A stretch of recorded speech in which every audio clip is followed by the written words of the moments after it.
CMC Ginosko beribadah, memuji, memuliakan nama-Mu sebagai persembahan yang harum di hadapan-Mu Tuhan. Dan nanti sebentar lagi kami akan mendengar sabda firman-Mu, sehingga apa yang kita imannya lemah dikuatkan kembali, yang mencari jalan-jalan keselamatan menemukan di dalam Kristus, sehingga firman Tuhan itu adalah kompas kehidupan kami. Terima kasih Bapak, dalam nama Yesus kami sudah berdoa. Haleluya. Amin. Silakan duduk. Shalom Bapak Ibu saudara yang kasih. Saya sebagai Gembala Sidang CMC Ginosko ya wajib memberikan motivasi kepada para jemaat berupa online dan onsite ya.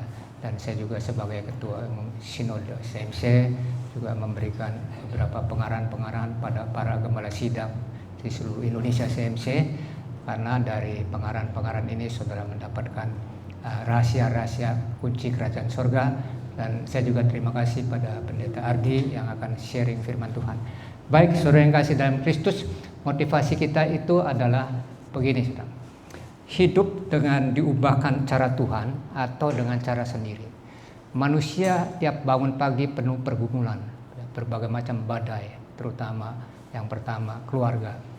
Nilai perceraian di Indonesia semakin tahun semakin meningkat. Yang kedua badai finansial keuangan saudara. Beberapa banyak perusahaan yang tutup bangkrut, tidak bisa meneruskan karena produknya jarang ada yang beli. Yang ketiga juga berbagai macam masalah PHK di mana-mana. Nah, itu pergumulan-pergumulan itu saudara. Apakah saudara bisa pecahkan dengan kekuatan sendiri atau saudara percaya kepada Tuhan? Tuhan beserta kita, saudara. Saudara harus yakin bahwa Tuhan itu mencipta manusia itu penuh dengan mahakarya atau masterpiece. Buatan manusia itu unggul, saudara, yang dicipta Tuhan. Kalau saudara tidak percaya kepada pencipta Tuhan, saudara percaya pada siapa? Saya kasih ilustrasi.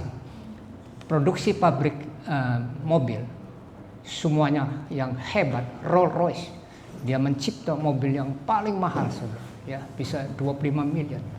Nah, kalau mobil itu rusak, saudara, larinya kemana? Pasti ke pabriknya lagi, saudara. Nggak mungkin lari ke bengkel lain. Kalau lari ke bengkel lain, pasti rusak. Demikian juga manusia, saudara, dicipta sama Tuhan. Lebih dari Rolls Royce, saudara. Kita ini hebat, segambar serupa dengan Kristus. Suatu ketika manusia jatuh dalam dosa, larinya mau kemana? Ke dukun, ke tukang ramal-ramal, ke penyembah berhala-berhala. Marah Tuhannya, saudara. Nah, pasti larinya ke Tuhan. Dan saudara harus yakin bahwa Tuhan beserta kita. Nah, oleh karena itu saudara yang kasih dalam Kristus, apa rahasianya? Ya. Nah, yang pertama, cara Tuhan diukur, yakin Tuhan beserta kita, saudara. Bukan kekayaan harta benda, saudara. Ya, saudara lihat beberapa konglomerat yang hartanya triliunan, matinya bunuh diri, saudara. Ya, bukan daripada kesuksesan karir, ya, mulai dari pangkat tinggi, kecil sampai besar. Itu bagus, itu bagus. Tetapi takaran Tuhan itu bukan itu, saudara. Takaran Tuhan itu, saudara yakin Tuhan beserta kita. Amin, saudara. Amin. Nah, dari hari-hari ke hari. Nah, coba nih, pada waktu Musa, ya. Jadi Musa ini waktu itu dia bergaul dengan Tuhan 3 bulan, saudara. Dia di Gunung Sinai ngomong sama Tuhan. Jadi anak buahnya yang dibawa dari Mesir 2 juta itu nggak pernah diajak ngomong. Jadi semua masyarakatnya itu ngamuk. Datang ke Harun, Harun, bagaimana pemimpin kita 3 bulan nggak pernah nongol, kemana aja nih? Padahal itu waktu persiapan bikin Tuhan kasih 10 perintah Tuhan. Lalu Harun tanya, kamu maunya apa? Ya nggak mau, saya mau menyembah anak lembu emas, bikin itu aja. Nah, terus Harun bilang, nggak bisa. Besoknya protes lagi karena Musanya nggak nongol-nongol. Akhirnya Harun bilang, ya silakan. Terus bikin patung lembu emas. Tuhan marah. Keluaran 33 ayat 12 sampai 13. Coba Norton baca dok. Keluaran 33 ayat 12 13. Baca Norton yang keras. Dari sini aja. Keluaran 33 ayat 12 sampai 13. Lalu berkatalah Musa kepada Tuhan, memang Engkau berfirman kepadaku, suruhlah bangsa ini berangkat. Tetapi engkau tidak memberitahukan kepadaku apa yang akan kau utus bersama-sama dengan aku. Namun demikian engkau berfirman, aku mengenal namamu, dan juga engkau mendapat kasih karunia di hadapanku. Ayat 13. Maka sekarang jika aku kiranya mendapat kasih karunia di hadapanmu, beritahukanlah jalanmu kepadaku, sehingga aku mengenal engkau, supaya aku tetap mendapat kasih karunia di hadapanmu. Ingatlah bahwa bangsa ini umatmu. Nah, jadi Musa ini ngobrol sama Tuhan lagi tawar-menawar nih. Tuhan, kok kenapa kita bawa 2 juta bangsa ini kok stagnan begini? Kan kamu kan kasih karunia kepada saya, kok sekarang kan belum nongol-nongol. Nah, akhirnya Tuhan jawab ayat 16. Baca Norton, yang keras, jangan terputus-putus. Dari manakah gerangan akan diketahui bahwa aku telah mendapat kasih karunia di hadapanmu, yakni aku dengan umatmu ini? Bukankah karena engkau berjalan bersama-sama dengan kami, sehingga aku dengan umatmu ini dibedakan dari segala bangsa yang ada di muka bumi ini? Coba Tuhan bilang, kamu dengan umatku ini dibedakan dengan bangsa yang tidak mengenal Allah, dibedakan dengan bangsa yang tidak percaya Allah. Hebat nggak Tuhan? Jangan main-main hidup saudara, ya. Tuhan membela mati-matian bagi yang mengenal Tuhan, tapi Dia akan membedakan, yaitu berkat khusus dan berkat umum pada orang yang tidak percaya Tuhan. Ini langsung Tuhan ngomong sama Musa. Itulah saudara. Jadi kalau saudara tidak yakin Tuhan beserta kita, ya udah, dia bilang kamu ikut bangsa lain aja. Ini bicara sama orang Israel. Waduh, saya baru percaya. Waduh, celaka. Mulai sekarang saudara jangan pesimis. Amin saudara. Amin. Saya akan buktikan ayat-ayat bahwa Tuhan beserta saudara senantiasa sampai akhir zaman. Matius 28 ayat 20b. Baca Norton. Dan ketahuilah, aku menyertai kamu senantiasa sampai kepada akhir zaman. Yesus sendiri yang bilang, menyertai kamu senantiasa itu sepanjang hidup kamu saudara, dari lahir sampai mati, bahkan sampai akhir zaman, bukan setengah-setengah. Lah ini kalau firman Tuhan ini bohong, dibakar aja Alkitab. Nah, sudah kita lihat berapa banyak terbukti gereja dibangun mulai dari kecil sekarang sampai megacek, tidak punya aset sekarang punya triliunan, saudara. Karena apa? Karena dia senantiasa menyertai kita. Nah, yang kedua, baca Roma 8 ayat 31. Roma 8 ayat 31. Sebab itu apakah yang akan kita katakan tentang semua itu? Jika Allah di pihak kita, siapakah yang akan melawan kita? Siapa saudara? Ayo. Kalau Allah beserta kita, enggak ada yang bisa melawan. Kuasa iblis sudah dikalahkan. Pergumulan kecil ratusan miliar ke bawah, triliunan aja bisa dibantu, saudara. Tidak ada yang bisa melawan. Lah saudara, saya tadi kasih ilustrasi Rolls Royce, saudara beli 25M, lalu rusak, saudara harus balik lagi ke pabrik Rolls Royce-nya supaya benar lagi. Tapi kalau ke bengkel lain kagak bisa. Demikian juga Tuhan mencipta manusia lebih dari Rolls Royce, saudara. Coba bayangin, ya, tubuh jiwa roh begitu rumetnya, mata, telinga, otak kita. Kalau rusak, sakit, balik lagi ke Tuhan, saudara. Ya, jangan ke kuasa-kuasa kegelapan. Yang ketiga, Matius 1 ayat 23. Matius 1 ayat 23. Sesungguhnya anak darah itu akan mengandung dan melahirkan seorang anak laki-laki, dan mereka akan menamakan dia Immanuel, yang berarti Allah menyertai kita. Bayangin, Yesus menyertai kita. Amin saudara. Amin. Nah, karena dosa Allah mengirim anaknya tunggal Yesus Kristus, dan barang siapa percaya dia akan selamat. Immanuel, Allah beserta kita. Ini 3 garansi ini saudara. Saudara harus yakin. Ya, kalau saudara tidak yakin, seperti Musa tadi, Tuhan berkata, saya ini sayang sama bangsa kamu 2 juta jiwa. Saya ini bisa membedakan antara yang takut pada Tuhan dan memberontak pada Tuhan. Nah, jadi itulah saudara, Ya, jadi, nah masalahnya sekarang saudara di dunia ini karena berbagai masalah ada beberapa penyakit yang disebut sakit mental, illness. Nah, saya data ini dari Menteri Kesehatan, Sadikin Gunadi. Itu Budi Sadikin Gunadi berkata, di antara 10 masyarakat Indonesia 1 sakit mental. Bayangin saudara. Berarti kalau 280 juta, 28 juta sakit mental. Waduh bahaya. Dan ini kalau nggak diobati, lama-kelamaan makin parah dan akan menjadi gila, sakit jiwa. Makanya ada dokter psikiater, dokter yang menangani khusus sakit jiwa. Dan akhir-akhir ini dokter psikiater lagi naik daun, saudara, laku keras, ya, karena banyak orang yang sakit jiwa. Tanda-tandanya apa? Depresi, sebetulnya ada 3: stres, kecemasan, depresi. Sekarang depresi dulu. Baca Norton. Depresi. Depresi gangguan suasana hati yang menyebabkan penderitanya terus-menerus merasa sedih.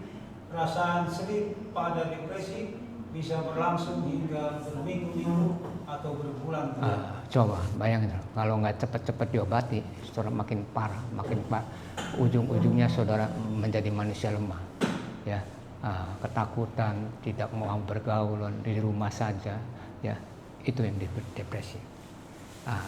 Terus baca lagi. Penderita depresi sulit menjalani aktivitas sehari-hari secara normal, bukan pada kasus tertentu. Mereka bisa menyakiti diri sendiri dan mencoba bunuh diri. Pantesan banyak orang bunuh diri. Karena apa? Depresi, saudara. Karena dia dengan kekuatan sendiri, dia tidak tahu mengandalkan Tuhan yang tadi saya katakan dijamin, ya, harus balik lagi ke produsennya, ke pabriknya, ke penciptanya, bukan ke tempat lain. Nah, apa tandanya tuh? Coba baca Norton 1, 2, 3. Yang satu apa? Yang pertama, kehilangan ketertarikan atau motivasi untuk melakukan sesuatu. Tidak punya pengharapan, saudara. Udah dah, nggak mau, dah hopeless. Terus-menerus merasa sedih, bahkan terus-menerus menangis. Nah, terus? Merasa sangat bersalah. Nuduh diri sendiri. Saya anaknya orang miskin. Saya tidak bisa apa-apa. Saya gagap bicara. Saya udah dah manusia yang tak berguna. Terus? Khawatir berlebihan.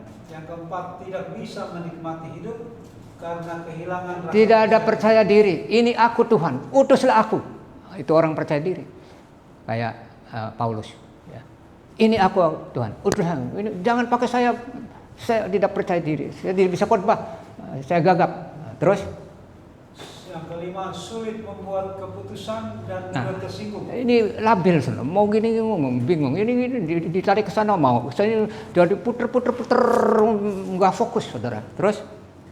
Tidak acuh terhadap orang lain. Yang ketujuh, memiliki pikiran untuk menyakiti diri sendiri atau bunuh diri. Coba. Terus? Berikut ini adalah dampak depresi terhadap kesehatan. Gangguan tidur, badan terasa lemah. Coba, biasanya tidur normalnya jam 10 malam. Ini orang depresi bisa tidur jam 2 pagi. Hati-hati kalau saudara tidurnya jam 2, jam 3 itu mulai depresi. Ya. Terus? Yang kedua, berbicara atau bergerak terasa lebih lambat. Itu kayak orang pelo tell me, telat mikir itu. Terus? 3, perubahan siklus menstruasi terhadap wanita. Terus? Yang keempat, libido turun dan muncul sembelit.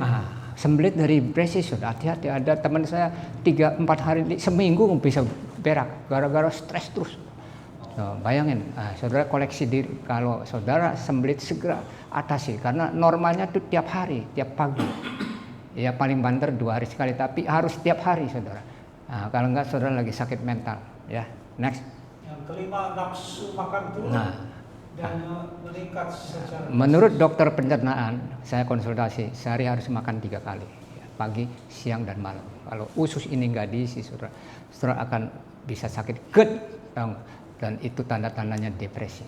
Next. Merasakan sakit atau nyeri tanpa sebab. Coba, bingung nggak coba? Karena apa? Ini depresi. Kita tidak boleh datang ke dokter psikiater, puji Tuhan, ilmu kedokteran. Tapi Tuhan kan sudah bilang, gua pencipta kamu, gua ya, pabriknya mobil Rolls Royce produsennya, balik lagi ke Tuhan loh. Masa kamu ke tempat lain lah, dengan cara apa? Memuji Tuhan, menyembah Tuhan, menyembah roh dan kebenaran. Daud memerintahkan bawahannya saudara 24 jam supaya nyanyi terus nonstop. Dan satu-satunya raja yang tidak pernah kalah, Daud disayang Tuhan. Dan kedua apa? Melakukan kehendak Tuhan. Hanya dua, yaitu kembali kepada Tuhan, memuliakan Tuhan dan melakukan kehendak Tuhan, saudara. Perintah Tuhan. Saudara, kalau nggak melakukan kehendak Tuhan, Tuhan berkata, nyalah kamu. Next lagi, Adolf Mekker tahun 2009, depresi, kerugian. Dia punya aset 9,5 bacat. Usia 40 tahun, meninggal dunia bunuh diri akibat kerugian keuangan. Ya, jadi waktu itu dia punya aset 9,5 miliar, karyawannya 100.000 sudah, mulai dari kecil.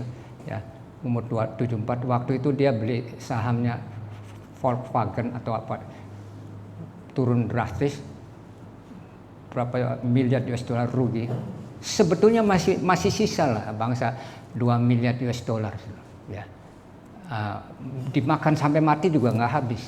Cuma karena depresi, saudara, yang menghantui, akhirnya menabrakkan diri kereta api. Coba bayangin, jangan main-main, saudara, ya, karena dia tidak mengandalkan Tuhan, dia hanya mengandalkan kekuatan sendiri. Satu lagi, Thierry Magon, Prancis, baca. Pengusaha Prancis meninggal dunia bunuh diri tahun 2008 setelah kerugian investasi Madoff sekitar US dollar 1,4 miliar. Bayangin, kaya raya tadinya, saudara. Kok saya teliti kok kenapa pengusaha-pengusaha ini dunia loh, bicara dunia, miliar dolar itu berapa triliun tuh. Kenapa kok sampai tragis hidupnya? Karena cara hidupnya hanya mengandalkan sendiri. Dia tidak tahu siapa penciptanya. Dia orang ateis yang tidak menghargai adanya Tuhan. Dia tidak tahu harus kembali lagi kepada penciptanya. Seperti pabrik mobil Rolls Royce, kalau rusak harus kembali ke pabriknya. Diapain juga ke tempat lain nggak bisa, karena chipnya, komputernya itu, saudara, sudah disetting sama Rolls Royce. Ya. Itulah saudara yang kasih dalam Kristus. Nah, oleh karena itu sebetulnya masih panjang, cuma waktu nanti sebentar lagi ada firman Tuhan. Kita bangkit berdiri, kita nyanyi satu lagi. Intan nyanyi satu lagi, setelah itu kami serahkan pada Pendeta Ardi. Ibu Herlina mau nyanyi? Ayo. Iya, ngobrol, suruh Norton.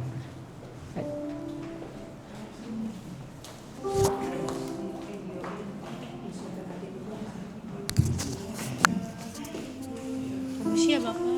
Oh iya. Pakai ini. Oke. Nggak usah. Nggak usah. Mari kita siapkan hati kita untuk mendengar firman Tuhan. Itu siapkan hatiku ya Tuhan, mendengar firman-Mu. Terima kasih ya Tuhan.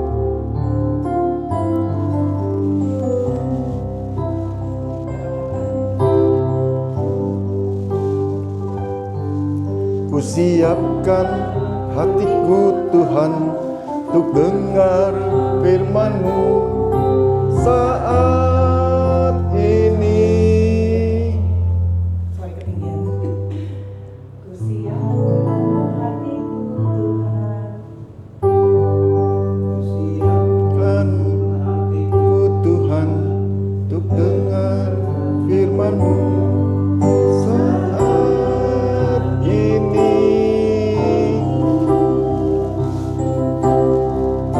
Sujud menyembah-Mu Tuhan, masuk hadirat-Mu saat ini. Curahkan urapan-Mu Tuhan bagi jemaat-Mu saat ini. Kusiapkan hatiku Tuhan untuk dengar firman-Mu.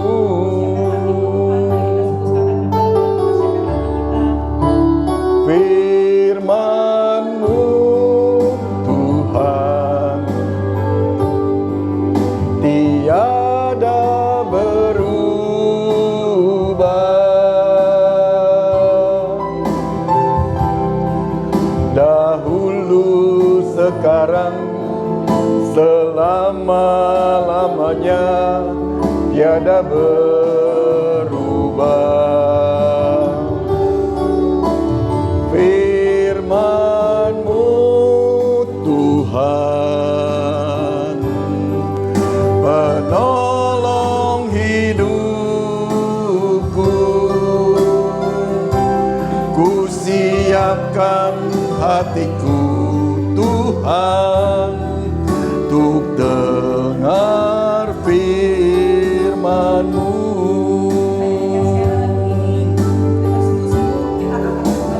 Firman-Mu Tuhan, tiada berubah.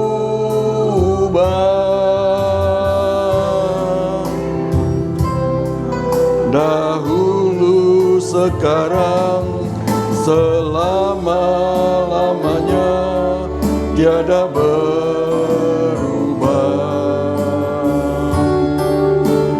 Firman-Mu Tuhan, menolong hidupku, ku siapkan hatiku Tuhan, untuk dengar firman-Mu.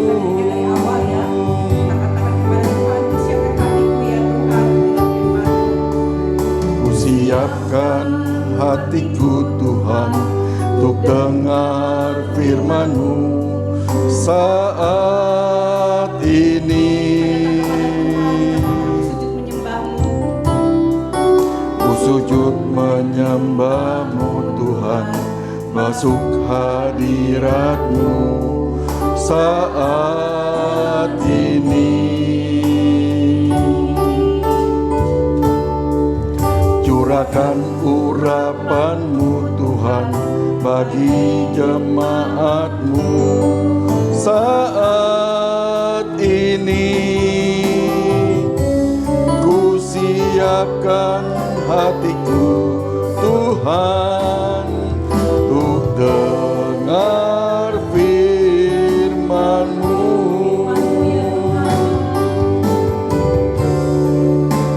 Firman-Mu Tuhan,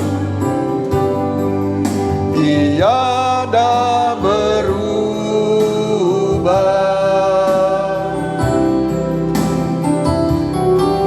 Dahulu, sekarang, selama-lamanya tiada berubah.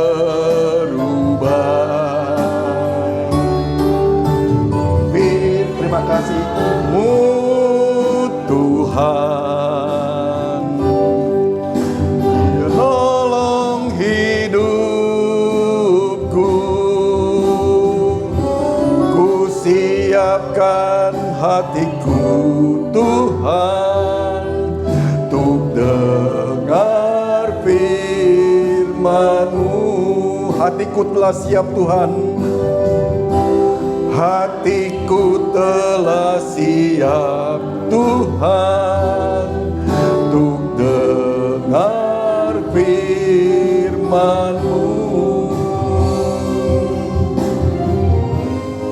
Ya, terima kasih Tuhan, Engkau begitu baik telah mengumpulkan kami di sini untuk mendengarkan firman-Mu yang menguatkan kami, yang menuntun dan membimbing kami. Berbicaralah melalui firman-Mu, kami siap mendengarnya. Di dalam nama Tuhan Yesus Kristus, terpujilah Tuhan. Haleluya, amin. Shalom semua. Iya. Dalam kehidupan kita banyak mengalami hal-hal yang dimana kita tidak mampu dalam menjalani kehidupan ini. Hari ini tema khotbah kita akan berbicara mengenai di antara dua napas. Ya, kita perhatikan waktu kita lahir ya, itu adalah napas awal kita. Ya, waktu kita meninggal itulah merupakan napas akhir kita. Dan di dalam kita menjalani kehidupan ada dua napas juga. Napas yang kita hirup, sesudah itu napas yang kita keluarkan. Jadi ada dua napas itu. Di antara dua napas itu, bagaimana keadaan kita? Ya. Jadi di antara dua napas itu, kalau kita mau benar-benar hidup setelah kita meninggalkan dunia ini, kita harus mengalami kematian. Jadi hari ini di antara dua napas itu kita bicara mengenai kematian yang menghidupi kehidupan seperti itu. Ya. Kita tahu bahwa napas pertama itu adalah napas Adam. Firman-Nya berkata di Kejadian 2 ayat 7. Tuhan Allah menghembuskan napas hidup ke dalam hidungnya. Demikian manusia itu menjadi makhluk yang hidup. Jadi waktu itu hasilnya adalah hidup jasmani tapi mati rohani. Karena apa? Karena manusia pertama Adam dan Hawa itu melakukan dosa. Dosa itu adalah pelanggaran terhadap kehendak Allah. Ya. Dosa itu adalah di mana kita tidak mendengarkan Allah tetapi kita menuruti keinginan kita. Seperti itu yang tadi dikatakan, hidup dengan cara Tuhan atau dengan cara sendiri. Kalau kita dengan cara sendiri kita akan melakukan banyak pelanggaran. Tapi dengan cara Tuhan maka kita akan menjalani kehidupan ini dengan dalam kebenaran, dalam damai sejahtera dan dalam sukacita yang oleh Roh Kudus kita dibimbingnya. Ya. Jadi yang napas pertama napas Adam. Jadi hasilnya adalah hidup jasmani tapi mati rohani. Napas kedua adalah napas Kristus. Ya. Napas Kristus itu kita baca di dalam Yohanes 20 ayat 22. Ia menghembusi mereka dan berkata, terimalah Roh Kudus. Ya. Jadi hasilnya apa? Hidup rohani. Jadi kita akan mengalami hidup kekal, hidup rohani. Ya. Masalahnya kita akan baca di dalam 1 Korintus 15 ayat 36. Apa yang kau tabur tidak akan tumbuh dan hidup kalau ia tidak mati dahulu. Jadi yang kita tabur itu tidak akan tumbuh dan hidup kalau tidak mati dahulu, ya. Itu di dalam 1 Korintus 15 ayat 36. Jadi di antara dua napas itu harus ada kematian. Ya. Jadi di Roma 6 ayat 4 berkata, tanpa mati napas kedua tidak masuk. Napas Kristus tidak masuk. Seperti itu. Ya. Jadi kita juga tahu bahwa kematian itu bukan akhir. Bagi kita yang percaya kepada Kristus, hidup benar, hidup menuruti kebenaran firman-Nya, kematian adalah pintu kehidupan.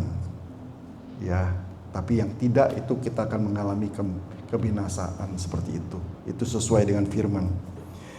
Jadi kita harus mengalami 4 kematian yang menghidupi. Ya. Yang pertama, kematian posisi. Jadi kita mati terhadap dosa. Ya.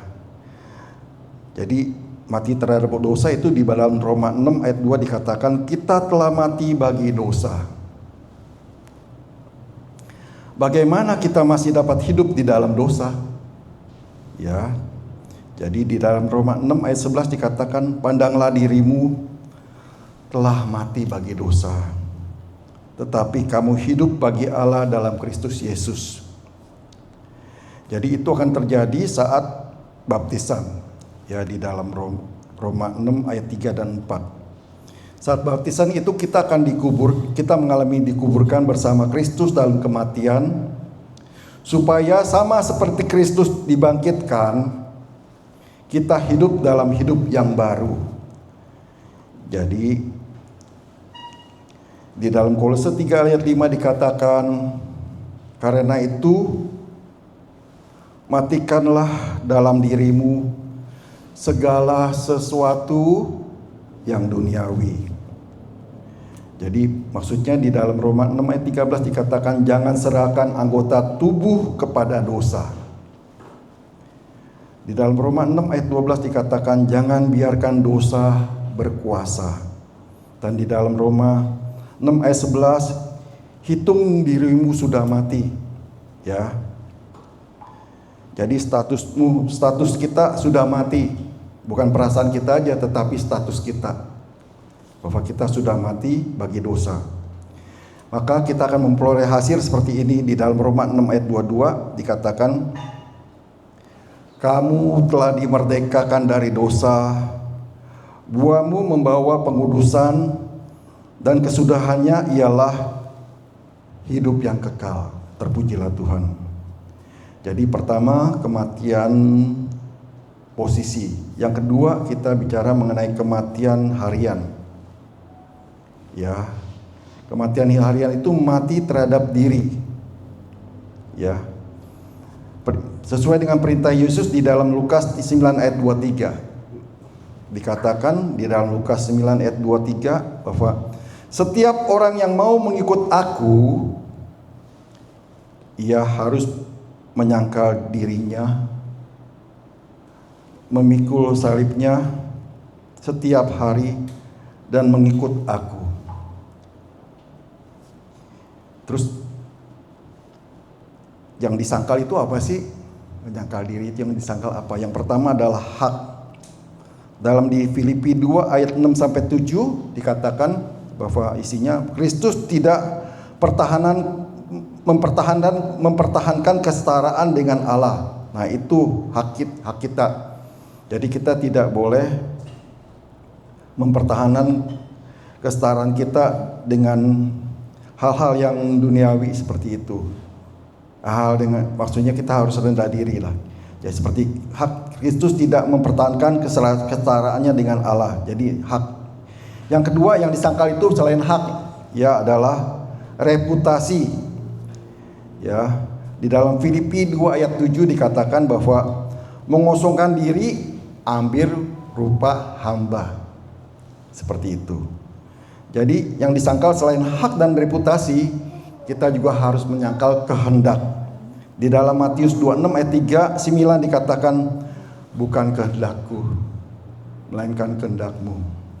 Kehendak Tuhan yang terjadi. Contohnya mengenai Paulus ya, di dalam 1 Korintus 15:31, aku mati tiap-tiap hari, kurang lebih seperti itu firman-Nya. Sedangkan di Galatia 2 ayat 20 dikatakan aku telah disalibkan dengan Kristus. Namun aku hidup, tetapi bukan lagi aku sendiri yang hidup, melainkan Kristus yang hidup di dalam aku. Jadi kita lihat tadi apa yang disangkal mengenai hak, reputasi dan kehendak. Contohnya Paulus. Hasilnya di dalam Lukas 9 ayat 24 dikatakan barang siapa kehilangan nyawanya karena aku, ia akan menyelamatkannya. Jadi kalau kita mati terhadap diri, Kristus bebas hidup di dalam diri kita, seperti itu. Jadi tadi mengenai kematian harian, mati terhadap diri. Sekarang mengenai poin ketiga, kematian mentalitas. Itu adalah mati terhadap dunia. Jadi kita pakai prinsip salib di dalam Galatia 6 ayat 14. Aku sekali-kali tidak mau bermegah selain dalam salib Tuhan kita Yesus Kristus. Sebab olehnya dunia telah disalibkan bagiku dan aku bagi dunia. Seperti itu. Jadi yang dimaksud dengan dunia itu apa sih? Kita baca di dalam 1 Yohanes 2 ayat 15-16, yaitu keinginan daging, keinginan mata, keangkuhan hidup. Dan di dalam Yakobus 4 ayat 4 itu dikatakan bahwa persahabatan dengan dunia itu sama dengan permusuhan dengan Allah. Jadi kalau kita kalau sudah mati bagi dunia ada tandanya. Di dalam Kolose 3 ayat 2 bahwa tandanya adalah pikirkan perkara di atas, bukan di bumi. Poin kedua di dalam 1 Yohanes 2 ayat 17, dunia lenyap dengan keinginannya, tetapi yang melakukan kehendak Allah tetap hidup. Seperti itu. Jadi nomor poin ketiga mengenai tanda sudah mati bagi dunia adalah di Filipi 3 ayat 6. Segala sesuatu kuanggap rugi karena pengenalan akan Kristus lebih mulia. Jadi kalau kita mati terhadap dunia, kita akan memperoleh hasil di dalam Galatia 6 ayat 15. Sebab bersunat atau tidak bersunat tidak ada artinya. Tetapi menjadi ciptaan baru itulah yang ada artinya. Jadi kita hasilnya adalah menjadi ciptaan yang baru. Kalau kita mati terhadap dunia, seperti itu. Di poin keempat, kematian fisik. Jadi mati dalam Tuhan. Ya, semua kita akan mengalami kematian fisik. Di dalam Wahyu 14 ayat 13 dikatakan, Wahyu 14 ayat 13 dikatakan, berbahagialah orang-orang yang mati dalam Tuhan, supaya mereka boleh beristirahat dari jerih payah mereka. Di dalam Filipi 1 ayat 21, Filipi 1 ayat 21 dikatakan, karena bagiku hidup adalah Kristus dan mati adalah keuntungan. Ya, Filipi 1 ayat 21 dikatakan, karena bagiku hidup adalah Kristus dan mati adalah keuntungan. Jadi mati dalam Tuhan itu, kematian fisik itu, kita harus tahu mengenai syaratnya. Di dalam Wahyu 2 ayat 10, hendaklah engkau setia sampai mati, dan aku akan mengaruniakan kepadamu mahkota kehidupan. Itu di dalam Wahyu 2 ayat 10. Kita akan lihat di dalam 2 Timotius 4 ayat 7 sampai 8. 2 Timotius 4 ayat 7 sampai 8. Dikatakan bahwa aku telah mengakhiri pertandingan, telah memelihara iman. Sekarang tersedia mahkota kebenaran.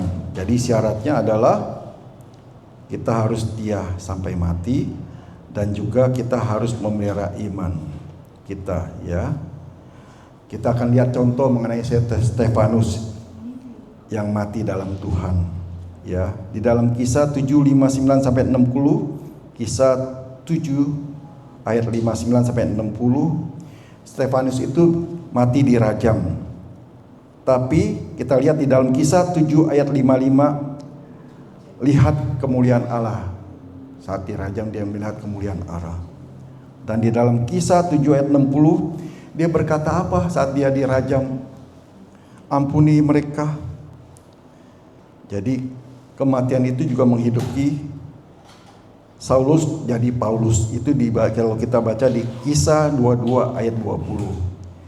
Jadi kalau kita mati dalam Tuhan itu hasilnya apa? Kita akan lihat dia Yohanes 11 ayat 25. Dikatakan firman-Nya Yohanes 11 ayat 25, akulah kebangkitan dan hidup. Barang siapa percaya kepadaku, ia akan hidup walaupun ia sudah mati. Ya. Dalam kehidupan kita lihat ada paradok kerajaan, yaitu hukum kematian yang menghidupi. Ya, kalau kita lihat seperti kalau kita jika mau kita hidup, di firman kita dikatakan bahwa kalau untuk kita mau hidup kita harus mati. Ya, Matius 16:23. Kalau kita mau ditinggikan, kita harus merendahkan diri. Itu dalam 1 Petrus 5 ayat 6. 1 Petrus 5 ayat 6. Sedangkan untuk kita menjadi kuat, kita harus mengaku bahwa kita lemah. Ya. Di dalam 2 Korintus 12 ayat 10 dikatakan seperti itu. Ya. Sedangkan untuk di dalam Yohanes 12 ayat 24, Yohanes 12:24 dikatakan bahwa untuk kita berbuah, kita harus jadi biji yang mati. Ya. Terus di dalam Matius 20 ayat 26 sampai 27, untuk kita bisa memerintah bersama Allah, kita harus jadi hamba. Begitu pula di dalam dunia ini seperti itu.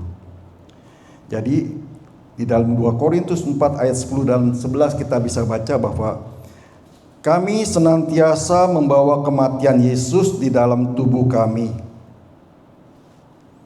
supaya kehidupan Yesus juga menjadi nyata di dalam tubuh kami. Sebab kami yang masih hidup ini menerus diserahkan kepada maut karena Yesus, supaya juga hidup Yesus menjadi nyata di dalam tubuh kami yang fana ini. Jadi kalau kita perhatikan bahwa sebenarnya kehidupan Kristen adalah suatu kehidupan di mana Kristus hidup di dalamnya. Ya, seperti itu. Jadi inilah gaya hidup orang benar. Kalau kita baca di dalam Kolose 3 ayat 3 dikatakan, Kolose 3 ayat 3 dikatakan, sebab kamu telah mati dan hidupmu tersembunyi bersama dengan Kristus di dalam Allah. Seperti itu. Jadi gaya hidup orang benar seperti itu, mati dan tersembunyi bersama Kristus di dalam Allah. Jadi kita sekarang bicara mengenai aplikasi bagaimana mati setiap hari sih, ya.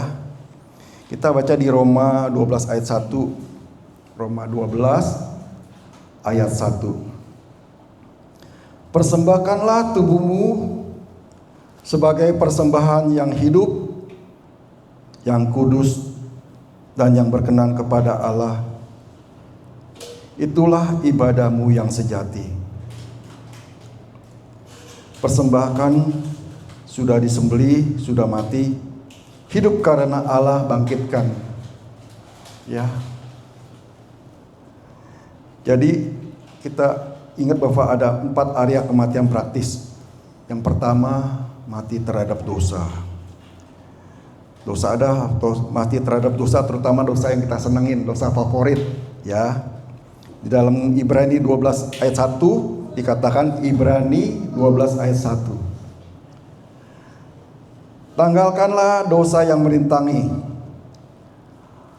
Apa yang biasanya menjadi dosa favorit manusia yang saat sekarang ini? Gosip, dusta, pornografi, seks.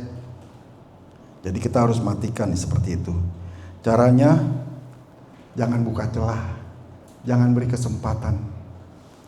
Ya, itu area kematian, mati terhadap dosa, agar kita dapat hidup kudus. Nomor 2, mati terhadap hak membalas. Ya, Yesus tidak membalas. Ya, waktu disakiti di dalam 1 Petrus 2 ayat 23, di dalam 1 Petrus 2 ayat 23 itu Yesus tidak membalas. Di dalam Roma 12 ayat 19, Roma 12 ayat 19 dikatakan bahwa pembalasan itu hak siapa? Hak Tuhan. Jadi hak kita sudah mati, ya, sehingga kasih karunia Tuhan itu hidup di dalam kita. Kalau hak kita mati.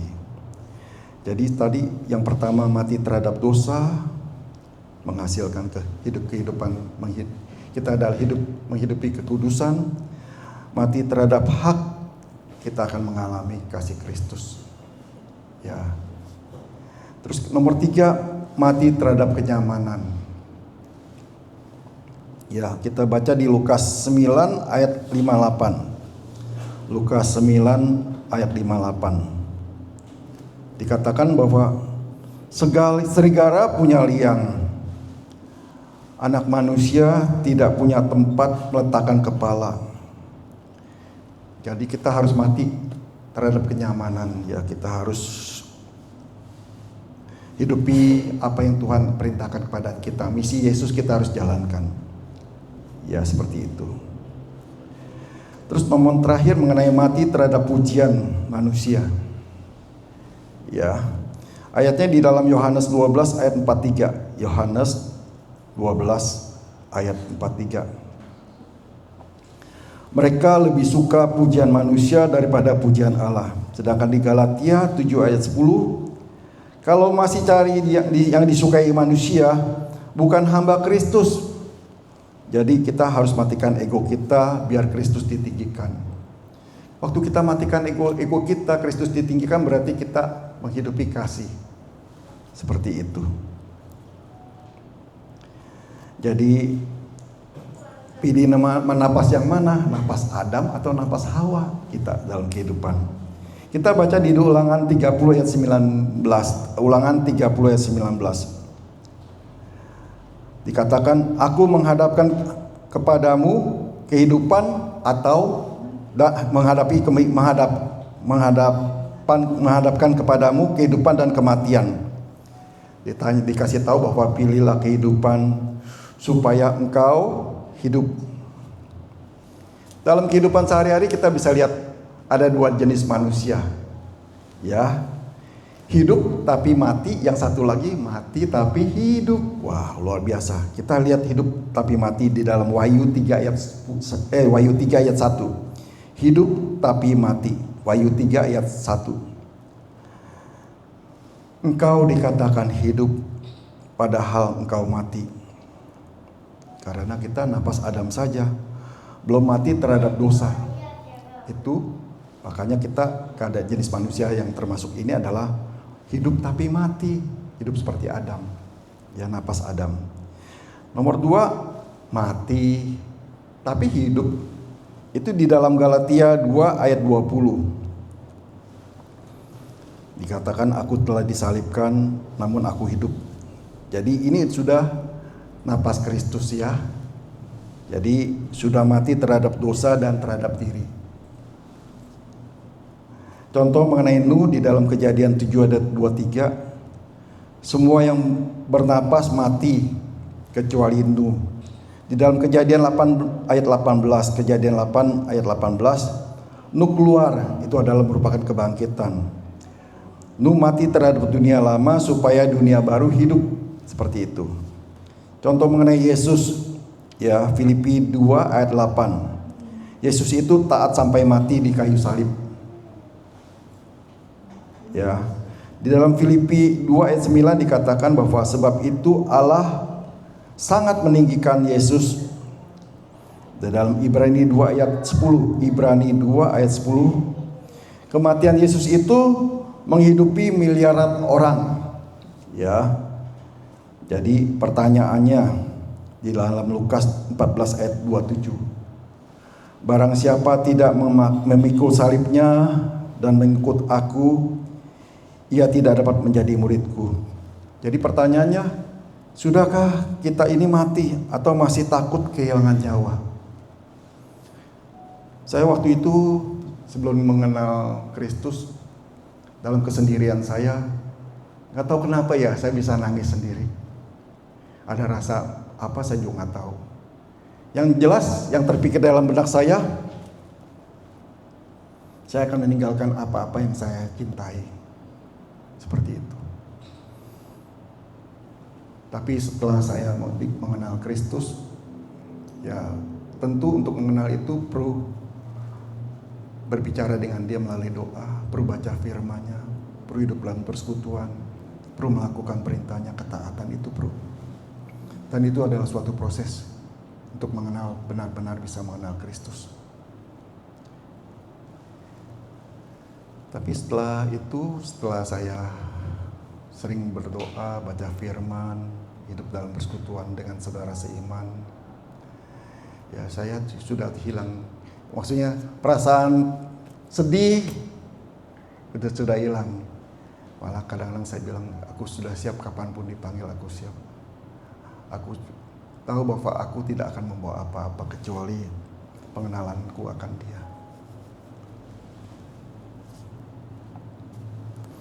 Jadi dalam 2 Timotius 2 ayat 11,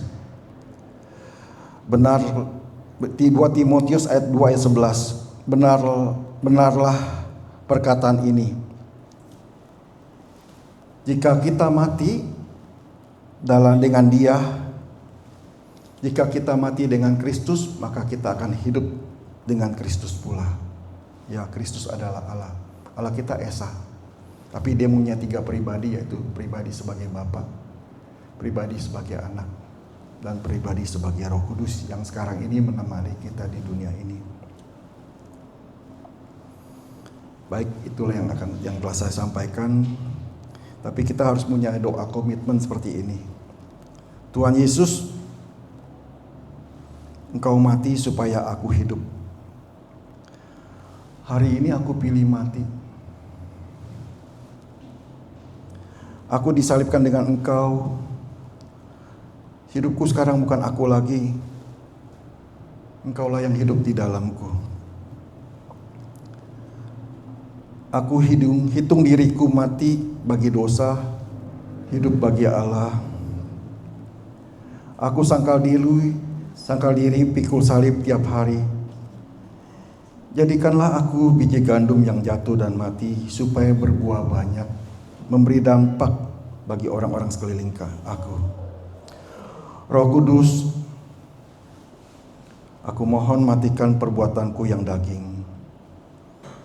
Jika harus kehilangan nyawa karenamu, aku rela. Dalam nama Yesus yang mati dan bangkit. Amin. Terima kasih, Tuhan memberkati. Terima kasih, Pak. Baik, Bapak Ibu saya kasih kepada Kristus ibadah yang selesai.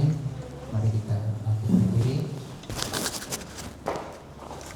Bapak dan Tuhan, terima kasih atas kebenaran firman Tuhan sehingga kita dibangkitkan semangat kita untuk mengasihi Tuhan yang terus-menerus sehingga sampai akhir kehidupan kita. Sekarang kita pulang, angkat kedua tangan kita. Pulanglah dengan berkat Allah Bapa, kasih karunia Tuhan Yesus Kristus, persekutuan dengan Roh Kudus mulai sekarang sampai Maranatha. Semua katakan Amin. Terima kasih semua, Tuhan berkati. Pak Norton terima kasih. Bu